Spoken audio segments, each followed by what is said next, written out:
43. 42. 41. 40. 39. Number 1. 39. 38. 37. 36. 35. 34. 33. 32. 31. 30. 29. 28. 27. 26. 25. 24. 23. 21. 20. 19. 18. 17. 16. 15. 14. 13. 12. 11. 10. 9. 8. 7. 6. 5. 4. 3.5. 3. 2. 1. Hey, Rocky, you want to see me pull a show out of my hat? Nothing up my sleeve. Presto!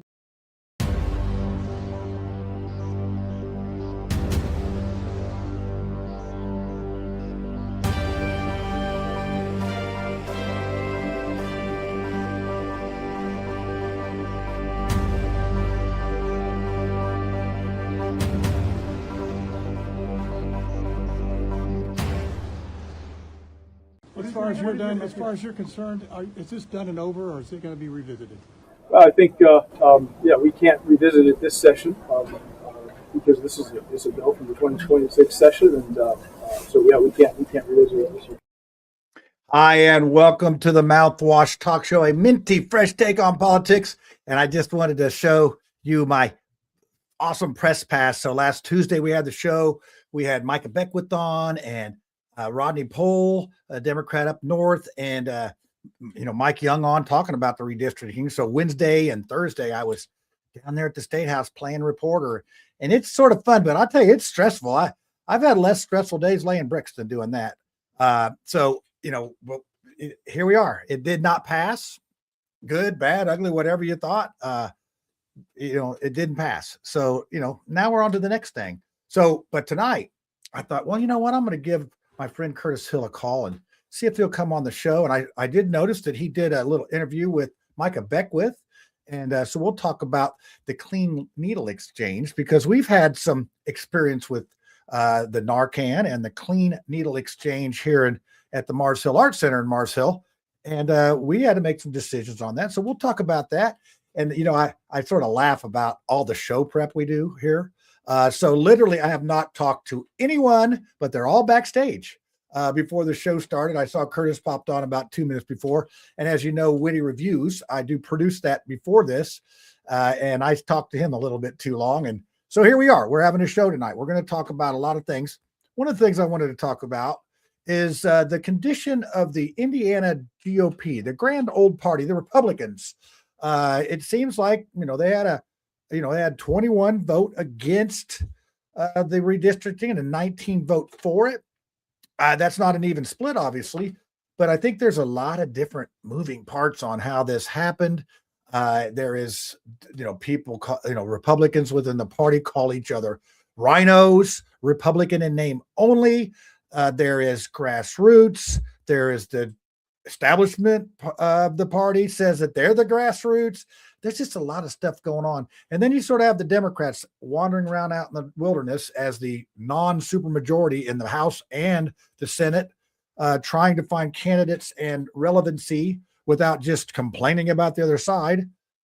It's just, so there's a lot going on. So we're going to talk about that tonight. And I don't know if I have a clip to go in between here on this one or not, but let's see. I want to show this one. I did a little special when I did some interviews. I want to show this one. This was Senator Gaskell. He was sort of the defender of the redistricting bill that came over from the House. And he had to present it and all that. But so as a press, I get to go in and we have our little area that we stand. And just to set this up, you can, if the senators come back to you, you can talk to them or whatever, if you get their attention, but you can't really go out into the floor. So I was talking to my new friend, a fellow journalist who's been down at the State House about as long as I have, and he's taken some pictures. And one of my pictures I just had on there with me talking at the podium. He was the guy that took the picture for that. He's a good dude. And I thought, well, and I was over there, and then, the senator was there. So I thought, well, I'm going to grab him real quick and just ask him a couple of questions, because I thought he did a really good job with the testimony part. There was 120 some people signed up. They did almost 100 testimonies. He got through it. It was very professional. I just wanted to give him a little compliment and see what. So I'm going to play this, and then on the other side, we're going to have Curtis Hill. Can't wait. There's my buddy Andy, a new friend. So, hey, Senator Gaskell, good job yesterday. That was a good job. Yeah, it was like herding cats chasing butterflies on the back of giraffes. Well, I was more concerned that everybody. It's kind of intimidating for a citizen to come down here and sign up, especially in something like that. And I wanted everybody to, no matter how late we had to stay, to get the. It was impressive. Some people signed up twice, and I almost messed up because we had John Schmitz. I was John Schmitz. And John Schmidt. Schmidt, yeah. And so when I got to Schmidt, I thought, well, he's already signed. He'd already talked. And then Nikki caught me and said, hey, it's close, but it's not. Yeah, I had Senator Young on my show last night, and I had Micah Beckwith and then Rodney Pohl and Mike Young on to talk about the redistricting. Senator, this is your 5-minute call. 5 minutes, so.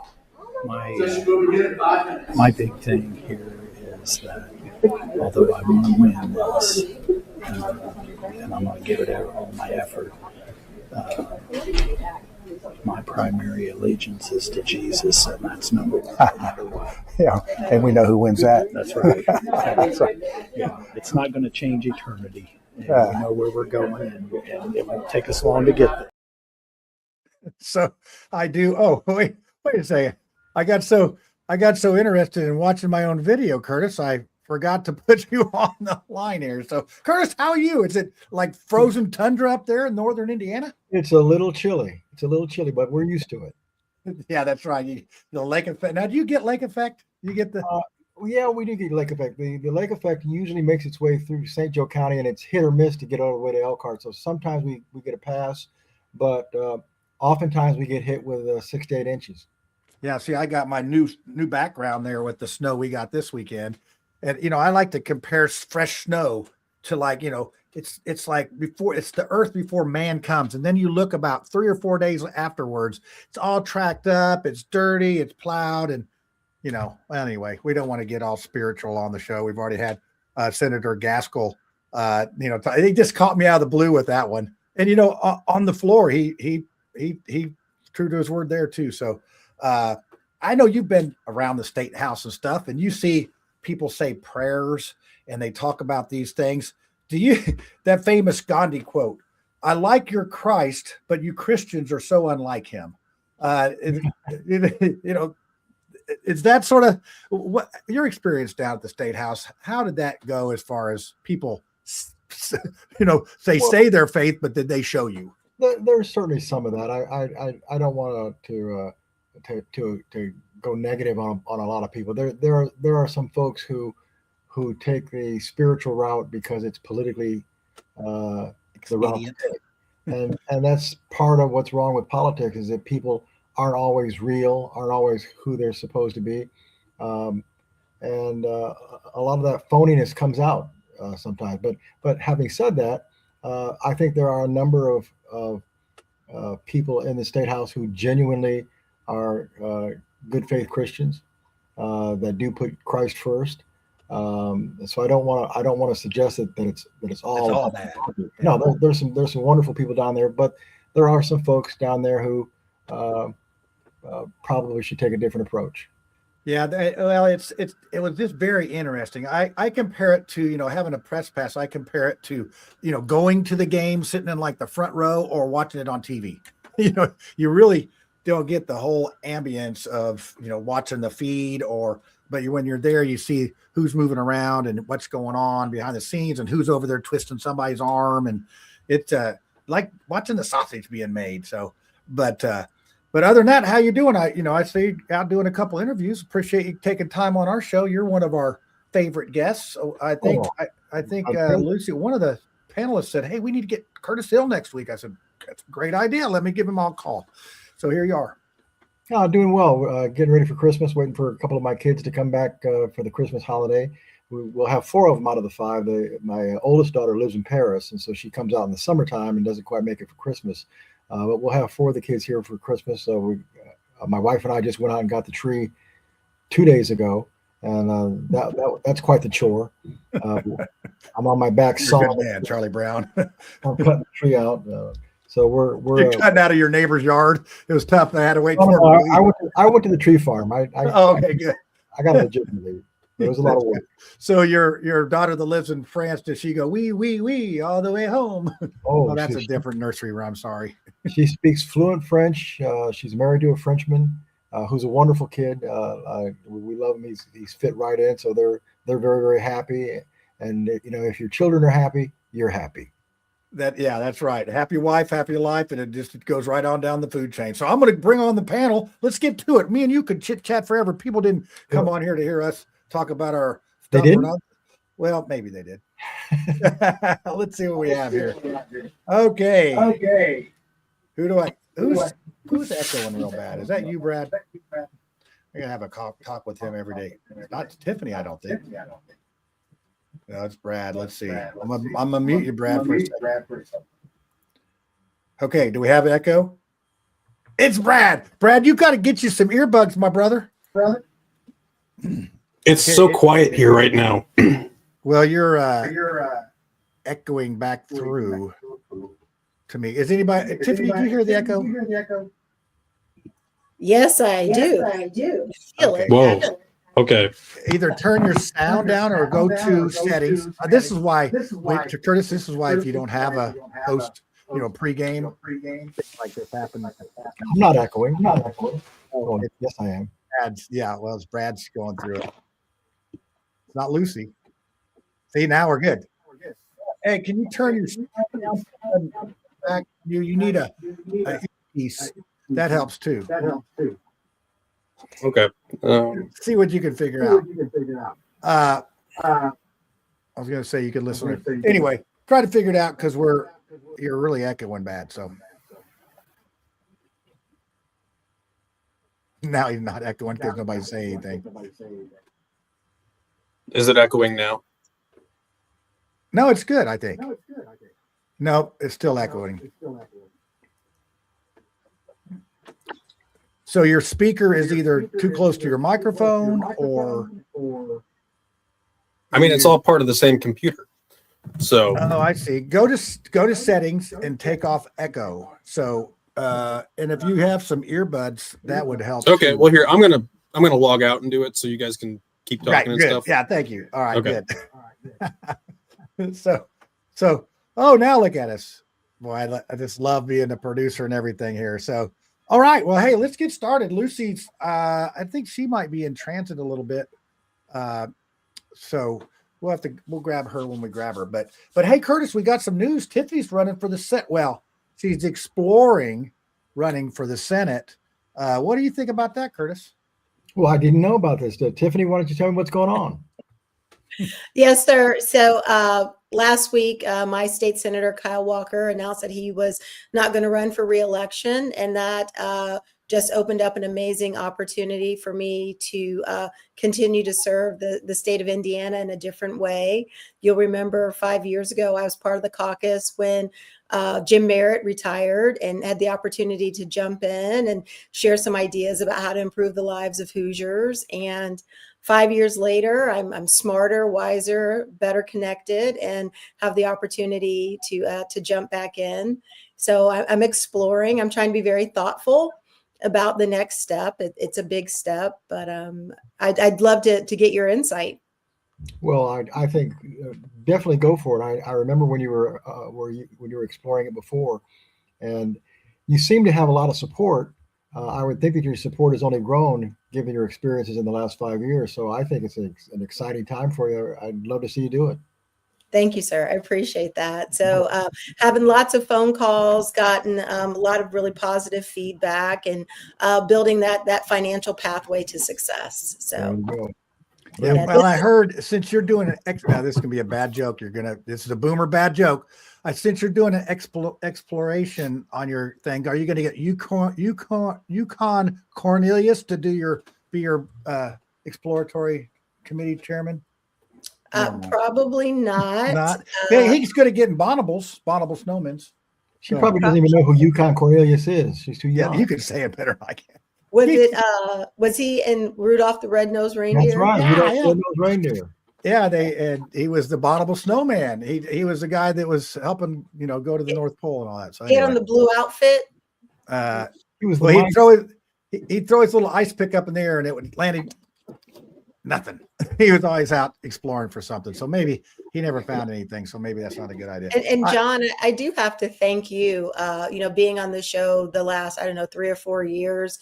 I've learned a lot. I've met a lot of great people. So I think definitely I would not feel as prepared or as interested if I hadn't been on the show. So thank you. Well, we've loved having you and practicing. It does. So I go back and look at, I played that repeat of the very first show, and it's like, wow, we've sort of come a long way. But I thank Curtis for coming on. I mean, I've met him. That picture in the the preview of the show there, I was 45 minutes late to that meeting. I got stuck on the job and I had to run home. I was in my work clothes, and he was just so gracious. And that was one of the first times I met Curtis. He was just so gracious, like, hey, I get it. And so he's been one of my favorite guys as far as accessibility, willingness to talk to you. I'm just a nobody back then. Now that I'm the big producer and star of the Mouthwash talk show, I mean, it's like I got to beat people away from coming on this show. Making the big bucks. Yeah, woo, it's rolling it in. But no, it's been good. And Brad, you've been a trooper, even though Tiffany's made fun of you an awful lot. I mean, I've enjoyed that more than I should.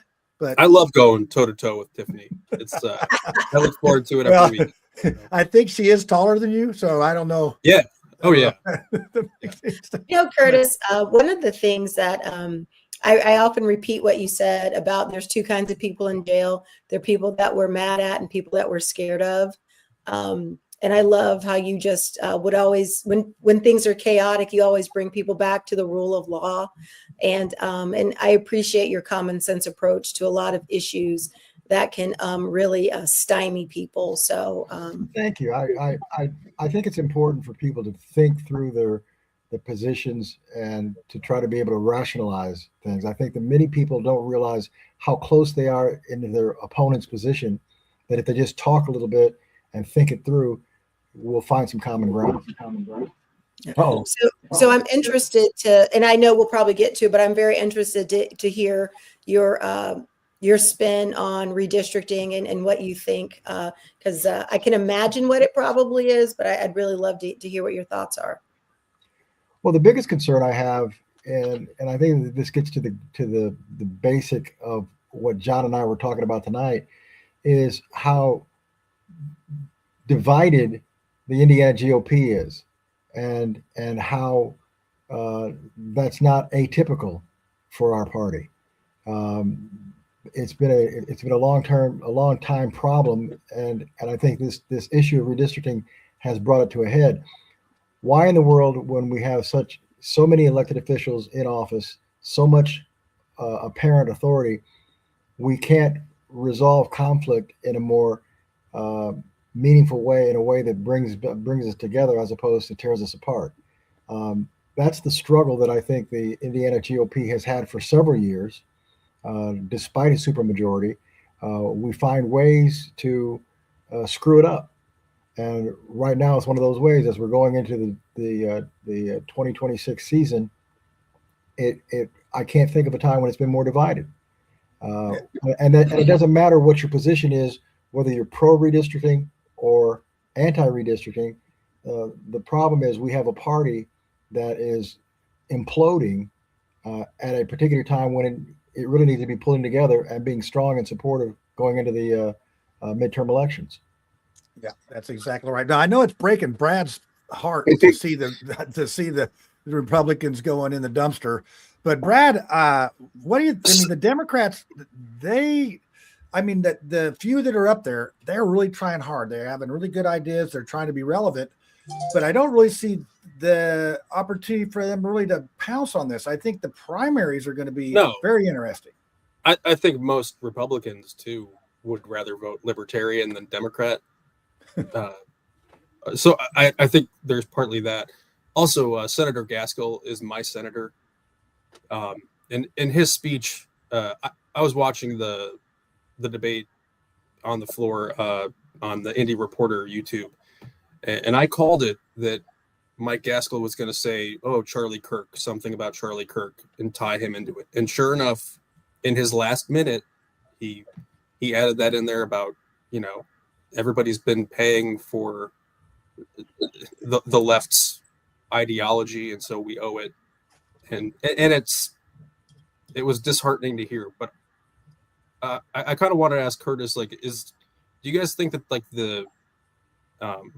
that President Trump had a negative impact then on the whole redistricting push?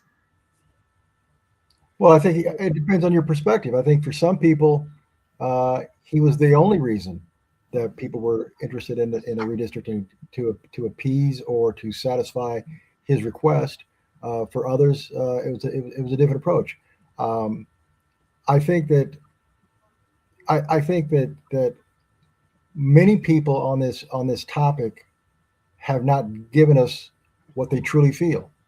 I don't think that we saw a lot of votes that were based in conviction, and that's the real interesting thing. You've got a number of people who voted for it, and I wonder, did they vote for it because they really believe it, or did they vote for it because they felt pressured?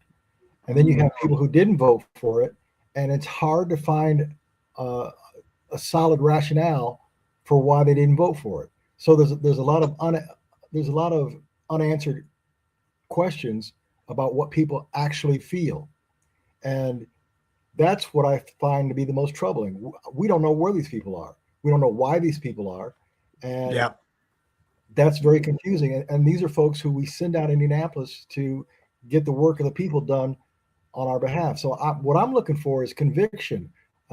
Again, forget about what position they take. What is their legitimate position based on, and then I want to hear the rest, not based on what somebody else wants me to do or what I think may be the right thing to do because of what this person wants. How do our state senators, how do our House of Representatives, how do they feel about these issues themselves and why? That's what I want. Well, that's just it. I don't think they would have brought it up unless President Trump brought it up. It wasn't a thing that was scratching, the Indiana Republicans to do. They had property tax to worry about. They had other things to kind of focus on rather than redistricting. I really think it didn't come from within. So there was that. There was no passion. One of the things that's always irked me is that our state party, and as well as the Republican National Committee, never put the resources into the 7th District to actually challenge based on our belief system and based on our ability to win. They write the 7th off, they write the 1st off, and that's politics as usual. We can be competitive in the 7th District with solid messaging if we believe in our message. I mean, we have a messaging that's out there. If we believe in it, we got to put it out there. We got to support it with funding, and we have to go after these things head-on challenges. Then we don't have to worry about rigging the game, as it were, or setting the field so that it doesn't matter what the message is.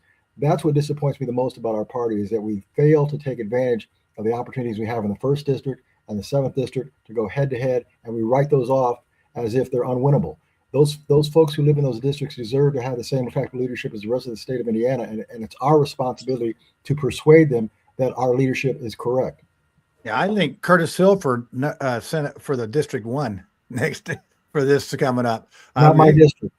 I don't care. You can go in there. I got plenty of carpet and bags and all that. I got a bunch of Kroger bags, and we'll put the carpet in it. You can roll right over there and win that thing. So I'm going to play. You made a good point there, and I got this. So I just got a text message back from Ashley Grogg, and she's the Liberty Health Freedom person, and she's made an observation. And what you talked about was, we don't know where these guys stand, but just out of the blue, this senator here, Senator Good, he was one of the people that were the flashpoints of, I want to have a listening session. I don't want to do this or that. But I want to play this little clip here, and I'm going to give credit to Steve Whitmer. He is an Indie Reporter. He clipped it for me, so he gets the credit for this. But just listen to this perfect example of what the heck, where did this come from? So here you go. In the middle of last week, And in the midst of all of this drama that was going on the other chamber or the other side of the State House, something absolutely incredible happened a couple of miles away from the State House.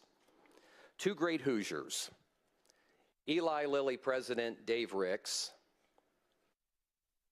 and Indiana University President Pamela Whitten, jointly announced a major clinical research collaboration of about $40 million to work directly with Hoosiers addressing Alzheimer's and oncology health threats. It was an incredible thing to witness.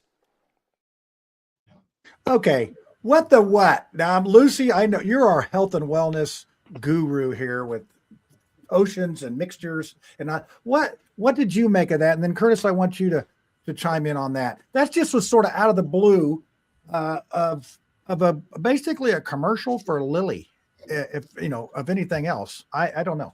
Lucy, you're muted. We may not get Lucy. She's frozen with the look on her face. Okay, Curtis, guess what? You get to go now. Well, wait, also, there was somebody who talked about Saturday Night Fever in one of their. That was Lonnie. You know Lonnie Rudolph, Curtis? Lonnie Randolph? Yeah. I got a funny story before you go there, Brad. So I'm out in the hall, not in the press box, and Lonnie comes up and I start talking. He asks who I am. He sees my press pass. He asks who I am. Super nice guy. We start talking. He goes, "Hey, what's your nickname?" I'm like, okay, so I'm thinking, what nickname do I give him? A lot of people have given me nicknames. So I gave him my college nickname, Shamu. That's what they call me back in college. They said, call me Shamu. I didn't want to say Suitcase from cycling because then I could be a carpetbagger someday. Oh, his nickname's Suitcase. He's just carpetbagging. But anyway, but he was a very pleasant guy, but he did make reference to Saturday Night Fever and that he was, when John Travolta won the trophy, he didn't want the trophy. He wanted to give it to the other Latino couple because they were better dancers. That was his play on that. So, Brad, thanks for bringing that up. But anyway, I want to readdress this Senator Good thing here on just out of the blue Lilly commercial. What's up? Well, first of all, I love Lonnie Randolph. He's a wonderful man, a wonderful gentleman, a good friend of mine. We still connect from time to time.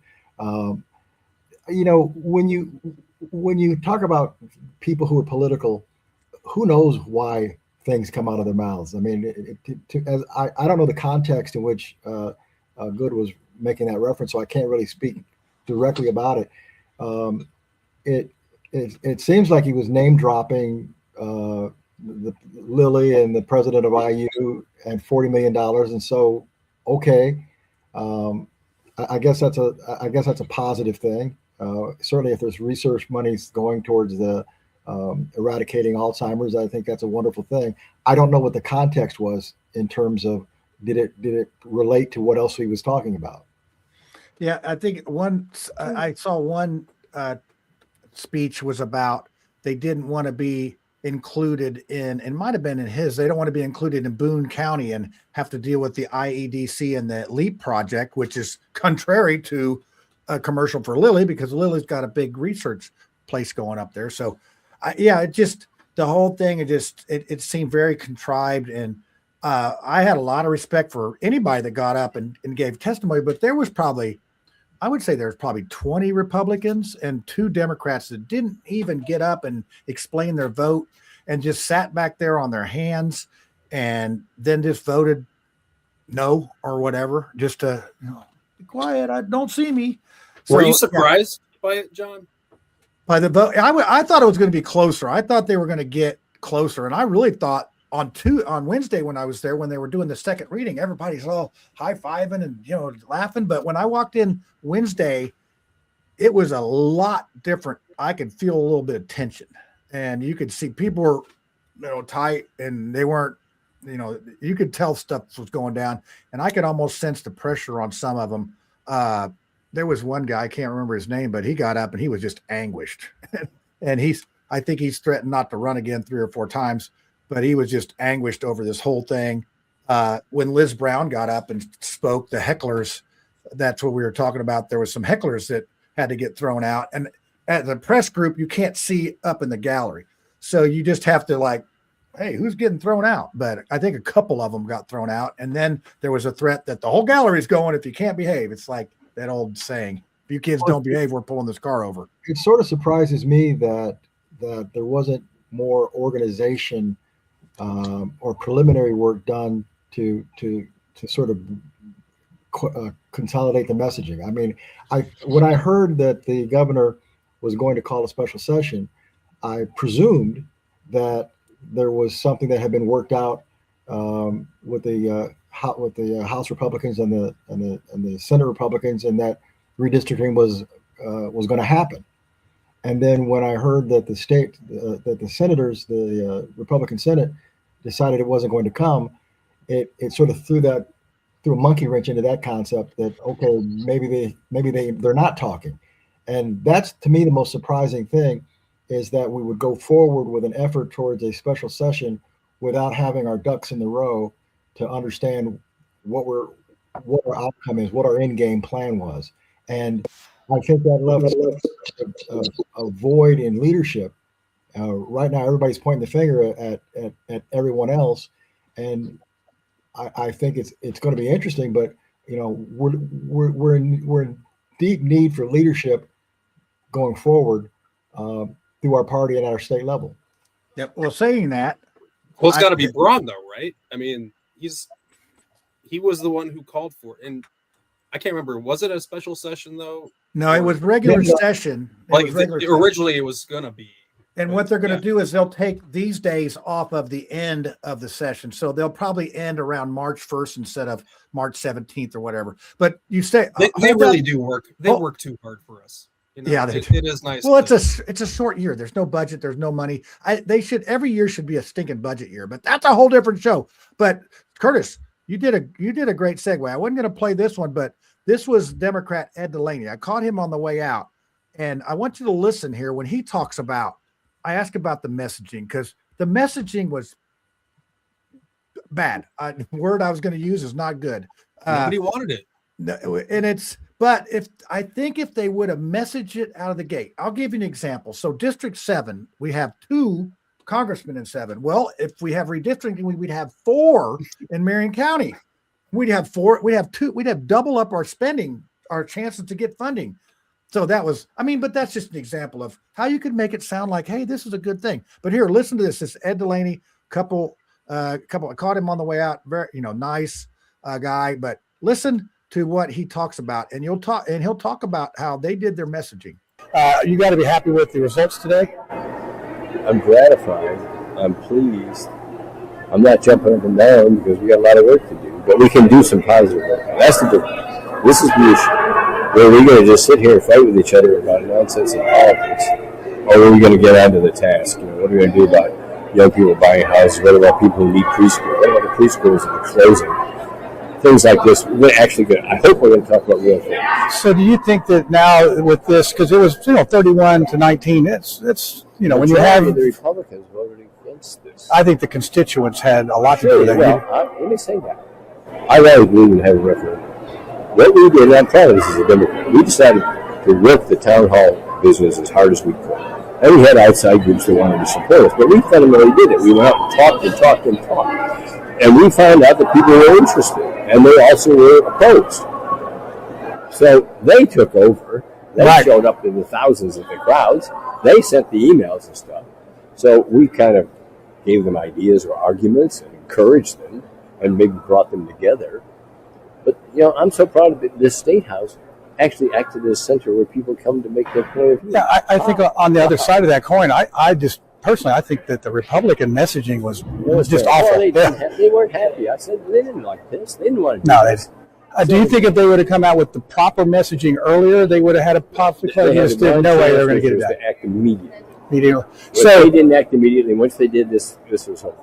So with the vote today, do you feel a little more comfortable that maybe some Republicans will start working with you on some things, or you think we're going back to the cats and dogs? I think of course we'll be more. I mean, I've got some ideas that I had to decide if the vote went the other way, well, even bother, because not only would they be beat, but I would need all my energy in resisting. So now I got some time to do some positive things. How about that? Yeah, that's that. Yeah. I always enjoy your speeches on the floor and that, and Thank you for taking the time with me Thank here. you. I'm Thank happy you. to. All right. So we lost Brad in there. I think the Bud Light was kicking in.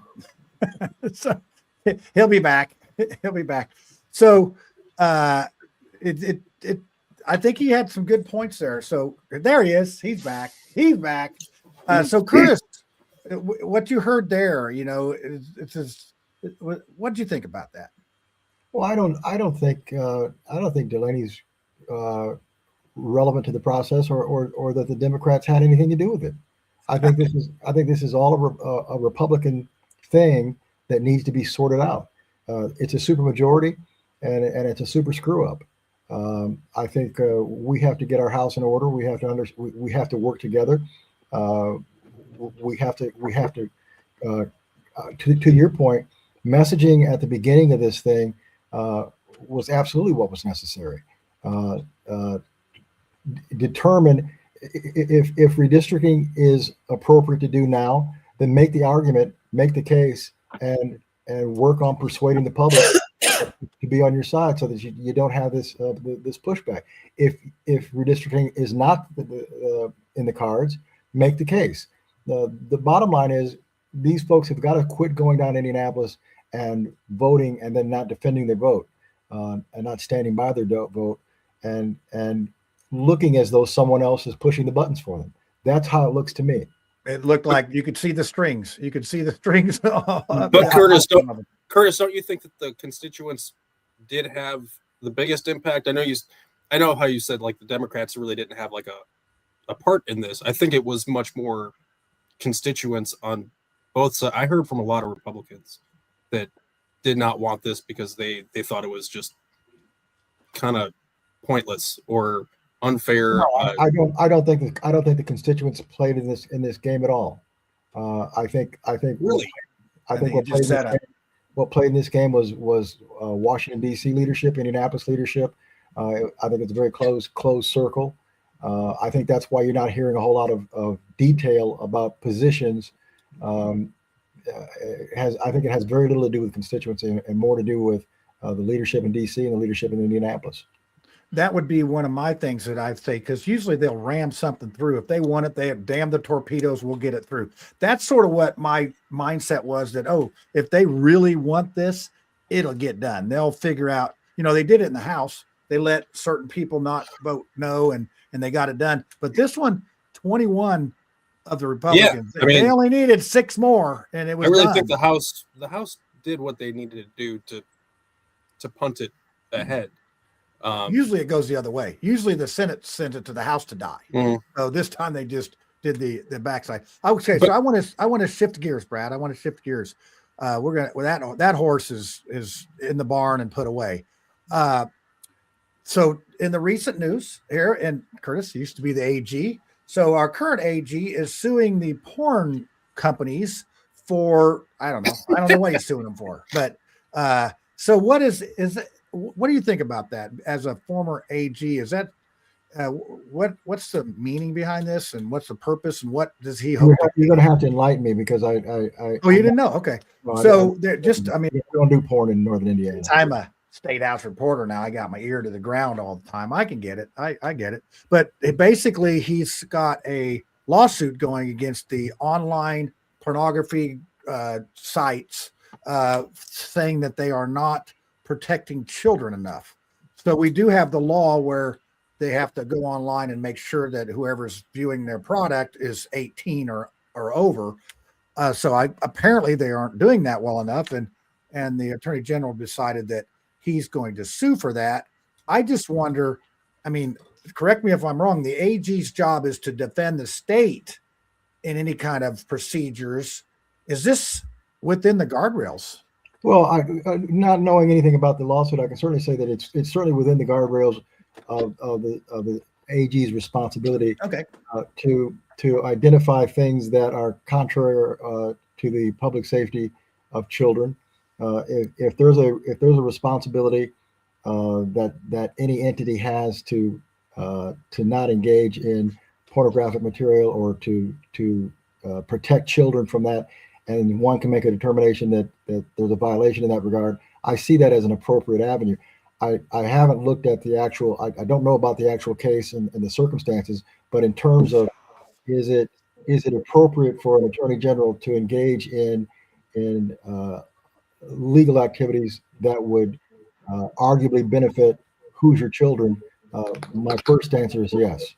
So with this would probably solve that. I remember you had brought back some aborted remains or fetus remains from Illinois for proper burial and all that. Is that sort of along that lines then? Yeah, there was no statutory responsibility that the AG had to get involved in that case. That was a matter of recognizing that those were aborted fetuses that had originated in the state of Indiana, that had been illegally discarded and transported to another state, and making what was wrong right by bringing them back to Indiana and securing their burial in a dignified manner. No statutory authority per se, but when you're in an elected position and you have an authority to take action, you take action to do the right thing when it's necessary. Yeah, and I think the Rokita got the opioid settlement that was a big settlement that was harming. Now, where that money goes is always fun because it has to be into certain programs and different things. John, you do realize that I filed that lawsuit. That's why I brought it up. I'm trying to give you these good questions, Curtis. I mean, come on, don't tell everybody our secret. No, I know that, but it was a very good thing because I mean, you look at the drug boats getting bombed right now. I mean, to me, that's not the story. The story is how come we are consuming so many stinking drugs? I mean, it's like, does anybody want to ask that question of this situation? Because we're Americans and we're we're free to do what we want, right? We do want to be careful about how we engage in armed conflict. But the encouraging thing about what's happening is that we are taking the drug fight to the source. That we have foreign nations and foreign governments and terrorists that are engaged in getting this poison to us, and it's not enough to fight them here in the state of Indiana once it's here. If we can identify where the drugs are coming from and go offshore and eliminate that threat, I'm all for it. I'm all. Why are we taking their oil though? Like that's a whole different. Why are we seizing tankers? I think it's called a good old. It's a good old fashioned siege. If we can also blow them up, like if we can blow up some of the boats and we can seize some of the boats, can't we also seize all of the boats rather than just killing everybody? I don't know, but I'd like to have at least one of those motors they're blowing up. Those motors are like $30,000 each. So, I mean, but you think about it, at the rate they're blowing up these boats, we better start opening up some rehab places because there's going to be a lot of people that are going to be jonesing because they can't get their drugs stuff. Are going to be like, look at meth. Look at the way that meth was made. Like the fact that people went and like there's like Sudafed or like all these weird ingredients in it. Cocaine. People will find ways to check out. Yeah, well, Katie is a good example. I mean, there is, but I guess that it's a symptom of our problem of society. I think that's what the thing is. We're conditioned, and Lucy, you can jump in on this about, hey, take a pill. It'll heal you. Take a pill. We can go all the way back to cod liver oil. It tasted awful. And then when I was growing up, methylate. Oh, it burns. Mother's little helper. Now we have chemotherapy. It almost kills you, but hey, you'll be better when it quits burning. No, you won't. You're going to survive in spite of the chemotherapy, not because of it. So let's talk about drugs. Why do people take drugs? It's because I love Lucy. Oh, thank you. I love Lucy too. People take drugs, and I'm going to not say this on my own authority. I'm going to say this on the authority of Gabor Mate, who is a psychologist, psychiatrist. He's got a lot of online content. And he talks a lot about why do people take drugs, and it's because they're hurting. There's something inside them that's compelling them to take drugs. Most people know once they've started drugs, they see, the end result, people with no teeth, they're emaciated, their lives are crap. They're not choosing to do that. They're taking the short-term answer, which is how do they get away from their pain? And so Gabor Mate has a lot of things about the therapy that people should be going under. Now, we're going to also talk about some of the things that people could be doing that will actually remove their desire to take illicit drugs like, methamphetamines or heroin. And those are plant medicines. One plant medicine known as iboga, which is an African plant medicine. When people take it, they report zero desire for heroin, zero withdrawal symptoms. But of course, when you look at Purdue and the opioid situation, Curtis, which you mentioned that you did that lawsuit, we're talking about billions and billions and maybe even trillions of dollars of profit across all the pharmaceutical medications. So people are not being valued for the humans that they are. It's the money that's getting in the way. If we really wanted to cure people of heroin, we would get them iboga. If we really wanted to cure people of depression, we would get them plant medicine and they could microdose on mushrooms. If we really wanted to heal people, then we would make sure that Mitch McConnell, who is, the guy that added in the anti-CBD and is trying to kill the entire CBD industry, we would make sure that people had those medicines. So the reason this isn't happening is because of companies like Eli Lilly, Pfizer, Merck. And that's why just are brass mushrooms not tacks. illicit, by the way? Why are mushrooms not delisted? Why are mushrooms not illicit? Like the way that we talk. You mentioned certain drugs that, like heroin, methamphetamines. Yeah. I mean, mushrooms are illicit. You can go to Detroit County, and that's one place that's close to Indiana that you could go do mushrooms inside that county, and it's legal. Of course, there are other places across the United States that are a little bit more progressive than Indiana. Wait, go backwards on that. What? Detroit County, it is legal to do mushrooms in Detroit County. There's there's like store. I mean, just like the same thing. I've never been inside one of those stores, so I don't know. But just like you've got the dispensaries, that's the word. Just like you have dispensaries for marijuana in states where it's legal, and then you have dispensaries for mushrooms. And Detroit County, I know it's the city of Detroit. I think it's also Detroit County is the city of Detroit. But it is legal up there. But aren't we actually just talking about like addiction and throwing away your life? Yeah, exactly. I mean, like, where it leads. We're talking about competition in the marketplace where there are real things that can permanently heal people, and they are blocked and made illegal to you. And really what it boils down to is that there are, and I'm going to give a plug to the place that I'm getting my daughter's homeschooling from, is classicallearner.com. And I'll try and post in the show notes or in the comments his very, very good video where this guy, I can't remember his name, Brett or Brent, the guy that started classicallearner.com, he explains that there are two systems of education in this country, and I think everybody will resonate with what I'm about to say. The first symptom is for the slave or blue-collar class, and that is where you get a teacher who gives you a lecture, and you listen to that lecture, and you repeat that lecture, and the better you repeat what you were told, the higher the grade you get. The textbook, if you can repeat what the textbook says, then you get rewarded with an A. So you are taught that you are to repeat, obey, not come up with anything that is original to your thought, because that's not useful to the elite class. What do the elite class get? They get the trivium. So what's that? What's the three things in the trivium? Well, the first is grammar, language, vocabulary, how you put sentences together, like giving you real tools to express the thoughts that you have in the framework and the structure and grammar. And then you look at logic. How many arguments would you win if you could, if you could distinguish between an ad hom fallacy or straw man? So you're given a framework for the communication, and then you're given a framework for your thinking and based in logic. And then the third thing is rhetoric. What is rhetoric? It's persuasive speech. So that's the trivium. So people in private schools, kids in homeschools, kids that are not anticipated to be part of the slave class are taught a managerial, expansive, imaginative, persuasive way of thinking based on logic and language structure. And that is why we're all in the position that we're in. because we were all educated to be slaves. Mike Braun's on the phone here. He needs a new education person.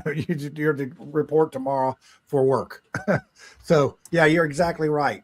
And I'll make note of when I was chapter advisor for the fraternity, the kids that went to Catholic school with the structure, they were they were well taught. They thought on their own. They were go-getters. They were my best kids. They were the ones that really turned things around. So I think that you hit the nail on the head there. So I'm gonna shift gears to one more thing, and then we're getting close because I'm trying to do my best keeping the show to an hour. Curtis, we were talking about with Micah. It's sort of been I saw it come across my feed, so I know that it was clipped about the needle exchange that you talked about today, and to give you a little insight of our experience with that here in Mars Hill, which Curtis you've been to. We have a Narcan box that we have free Narcan in, which we cannot keep any. We put 2 in at a time, and it's gone like that. We explored the needle exchange thing, but we decided not to do it because we do have kids coming to our art center. It's just, it was just very difficult for us to do. And I did sort of struggle with are we enabling or safety? But I know that has cut down on some of these diseases with needle sharing. But at the same time, are we enabling? So Curtis, expand on that a little bit if you could. Well, my concern when I opposed the needle exchange programs in Indiana was that they were being promoted as a way to stop overdoses of OxyContin and the whole opioid epidemic. And I pointed out that just wasn't true. That needle exchange, giving up a dirty needle for a clean needle, can be a way of avoiding infection of hepatitis or HIV. There's no question about that. But in terms of it being the answer to stopping overdoses, no way. You're still shooting up. And what I found was that there was so little regulation in the process. It wasn't a one-on-one needle exchange. Here's a dirty needle, give me a clean needle. It got to the point where you turn in one needle, a dirty needle, and you get 30 needles back. Or you didn't have to turn in a dirty needle at all. They were just giving out clean needles. And then the idea that someone who would get 30 needles would carefully make sure that they used a clean needle each time. Now, these are addicts who are not very reliable in terms of following the instructions on using the clean needles. So my point was it wasn't working. It was creating a bigger problem. Some of the studies indicated that people who were involved in these programs actually shot up more and increased their risk of overdose because of the clean needles. So there's lots of reasons why we shouldn't be promoting a needle program. There were some areas where they had stricter guidelines, and under those stricter guidelines, it wasn't as problematic. But in most counties, I'll give you an example. Madison County, they had a packet that had a couple of needles, a couple of tie bands to tie off your vein, a spoon, and a couple of condoms, I guess, for afterwards. What kind of message does that send? It sends a horrible message. It sends a horrible message in terms of what's being promoted. The only thing missing was a 40. Yeah, 40 ouncer. Well, Brad's probably, Tiffany, I'm surprised you didn't jump on that because Brad lives up in Madison County. Yeah, he's probably taking notes right now where I can get this stuff. That's insane. I'm not going to help her. All right. So anyway, yeah, Curtis, and one of the things that we noticed with what I heard with the Narcan is that when we provide the Narcan, these folks would do so much, they would overdose on purpose and be brought back and get a bigger high from it. I mean, I don't know if they would overdose on purpose per se, but they were not afraid to overdose because they knew that Narcan was available. This was on purpose to go to that extreme. Now, I think some of that was what you just mentioned, but that's what I had heard. That's one of the things. But all the needle exchange, the Narcan, the what's the opioid synthetic that you can take. All those are great theories till you add people And then when you have the people, they find a way to abuse it. So where is that line? It's because they get addicted. I mean, it's yeah, and people see an easy way to get rich a lot of the times too, if they can funnel whatever. Yeah, I think that's a But pills are so 700,000. like Curtis with the opioids. When townships and everything get their settlements, what would you recommend they spend it on? Because there's always been arguments about that, and I kind of wanted just to see what your The purpose of the settlements is to go towards treatment and opportunity for people who are actually hurt by these addictions. And I fear, in fact, I recently wrote an article about it. I fear that that much of the money will be funneled away by politicians into programs, highway projects, other types of things that wasn't intended. That's what happened with the tobacco money from the settlements years ago. We need to make sure that the billions of dollars that are coming to Indiana are actually directed towards programs that facilitate getting people off of drugs, helping them with their addictions, those types of things. And I'm hopeful that the public will keep heat on the politicians before they take the money and run it and burn it up on other things. is spending it on law enforcement similar, or like the same thing, or not? Spending it on law enforcement directed towards anti-drug activities is appropriate. Yeah. Spending it in non-drug related activities, I hate to get too specific, but buying cars just for the sake of buying cars, adding it to a line item budget that takes it away from a tax burden and puts it on this account is not the way to go. Now, you may have a specialized unit or a specialized program that uses vehicles towards drug enforcement. That's a different ballgame. So I don't want to see it replacing the line item budget issues that communities have anyway. I want it to be directed towards things that are geared towards fighting the drug problem. That does include law enforcement, but it includes treatment, it includes prevention, but it has to be very, very specific towards that effort. Yeah, thank you. That was. This is from building on what Tommy Ice put in the comments about the needles in Madison County are ending up in parks, schoolyards, and on the side of the roads, unsafe and dangerous. So when they do these needle exchanges, do they give people a sharps container? There's no consistency in how it's done. It's based upon whatever that particular organization, that county, that health department, whoever's facilitating the needles, they're responsible for it. So there's no consistency, and so it's not likely. Yep. All right. On that note, Curtis, we got to get you back in the game. Do you have anything planned coming up? I mean, were you like hoping for redistricting or something to get in that business or whatever? Honestly, if they were going to redistrict, I was going to be in District 9. I want no part of Washington, D.C. Not going to do it. But I know you just sort of been laying low, writing a couple articles and popping up here and there. What's up? Nothing. I'm just I'm enjoying life. I'm engaged in a few business opportunities, doing my thing, commenting from time to time, writing articles from time to time. Indiana politics is still quite a mess. I don't follow it like you guys do. I pick up things when John gives me a call and asks me a question, and I say, I didn't hear about that. Tell me about it. But I stay away from it. But you never say never. Something may come along that makes sense, but for me, it has to make sense, and it has to be something in which I can be my own man. I don't jump to somebody else's beat. Yeah, I think that's. Hey, can I put Curtis on the spot? I know I'm driving down the road and I haven't been as engaged.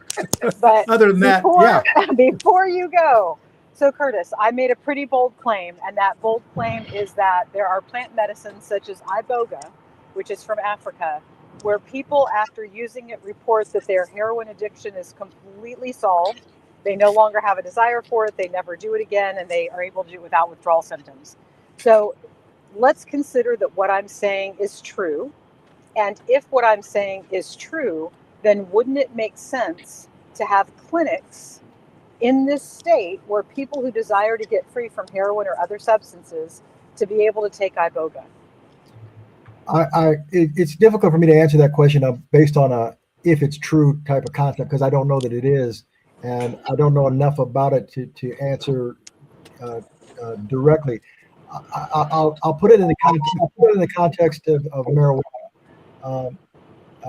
I've often heard that marijuana is medicine, and It is. well, to the extent that marijuana is medicine, like any other medicine, if it goes through an FDA process that demonstrates. Why do you want to gate medicine through FDA that God put freely upon this earth?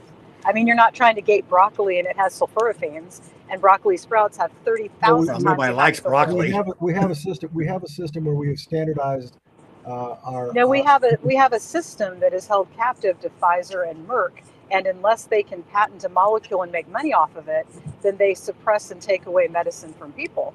I mean, RSO, Rick Simpson oil, for people who don't know, is a method of extraction created by Rick Simpson for marijuana that has taken people from stage 4 breast cancer and stage 4 melanoma and given them their life back. They had 90 days to live, and 10 years later, they're still alive because they used marijuana as medicine. So why do you think you get to gatekeep that? Why do I think what? Why do you think? Because you did this. You did this with CBD, and this is one thing that I'm still a little sore at you. I like you, Curtis, but I think you're a little mistaken when you tried to carve out a Pedialex which is synthetic CBD manufactured by Eli Lilly, which really made me question where your money was coming from for your campaign. And you tried to carve it out and say, okay, only people, children who have seizures can have CBD. You tried to carve that out, and it took millions of dollars against you to make sure that citizens in Indiana had access to CBD, which doesn't make you high. But see, I worked for a company. I'm going to put my transparency out there. I worked for a company called Botanical Enlightenment. I'm their director of wholesale, and I work in the canine division, where every day we ship out products for dogs, and those dogs, we can't say it's a cure, but I can tell you that we have dogs whose tumors go away, whose cancers go away, who begin acting like puppies again, and the people using our human-based products have that same experience. Are they acting like puppies? I'm sorry to lighten the mood there's no there. testing that's done? Honey, we have all sorts of tests. There is so much. And an independent party has made a determination that it's safe and effective for animals. Yeah, absolutely. In fact, why wouldn't we want to do the same thing for humans? Because chemotherapy. Okay, so oncologists are the only doctors that I know of that sell the same drugs that they prescribe. So they buy a dose of chemotherapy for $30,000. They buy it for $3,000. They sell it for $30,000. And so you have a conflict of interest. And Curtis, with Medicare and Medicaid and other government programs, there have been many doctors that have been caught diagnosing people with cancer. Even up in Michigan, there was a big case diagnosing people with cancer. I'm not here to defend the medical system or the healthcare industry. What I'm saying is that if we have something that we're holding out as a medicine that we're being objective about, that we're saying that this medicine does X, Y, Z, we need to make sure that we have accurate studies that reflect that the X, Y, Z is actually happening. Well, that never stopped anybody with vaccines. There are exactly 0 randomized, double-blind, inert, placebo-controlled studies that prove that any vaccine is either safe or effective. And yet, when you were AG, you never went after Merck. Lucy, you can't use one thing against another like that. Oh, I'll use it all. I'll use it all because see, here's the problem. I knew I should have not let Lucy. I was having this show down to an hour, and then Lucy blew it all the way open, and now I'm at 1 hour and 4 minutes. What kind of a host Well, am you I? can shut me down if you want, but the fact is that I am right. Food is food. Plants are plants. Lucy, are you leave my plants alone? No. In fact, I'm actually going 1 under because I know it pains me to say that I am law abiding, but I am very. Yeah, she's frugal. up to 90 miles an hour for sure. But no, yeah, I don't speak. So that in itself could be an entire show, that discussion. And there's part of that thing with the good statement about Eli Lilly. You know, why do we bring that up? I think they really have a big interest in who our legislators are and how they can get things through, say a vaccine that they make money on, or if they're going to lose money if marijuana gets prescribed to people and they get well. So I've noticed about not doctors, but these prescription drug places, they don't want you to get well. They need you to be hooked on blood pressure medicine. A patient cured is a patient lost. Yeah. The more chronic disease we have. Yeah. All right. That note, everybody have a great time. Thanks for being a good sport, Curtis.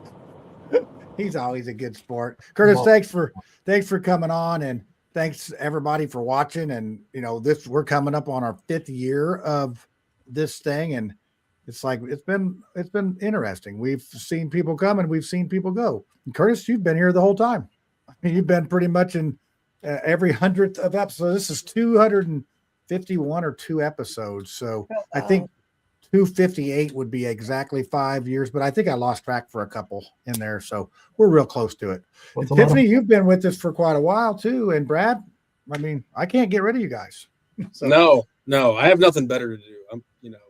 We're a lowly bunch, Democrats. We love you. I want you to wait for the Fort Wayne up there. We're going to tailgate before the. Oh yeah, that's going to be a fun time. Bringing the Bud Light, and Whitty said he'd bring a charcuterie tray. So maybe we can get Curtis to come in his Elvis outfit, and we'll be all good. We'll do I want to borrow Bruce Borders' outfit. His is better. Oh, there we go. He's got about 35 of them. Really? Wow. I was at his house, and he's got about 35 Elvis, and these are like authentic Elvis costumes, and they cost a lot of money. Wow, that's impressive. Commitment. Yeah, that's commitment. But you do it good. You do it well. So, all right, everybody. Hey, thanks for tuning Curtis. in. I think next week we're going to talk about some stuff with the same thing. So Lucy, bring your A game for Ashley Drug. Well, there she goes. For Ashley Grog, she will be talking about those things and her liberty, health, and all that other stuff. So, hey, thanks again, Curtis, for coming on. We appreciate you. You're always a great guest. Merry Christmas, everybody. And Merry Christmas, everybody. All right, and Happy New Year.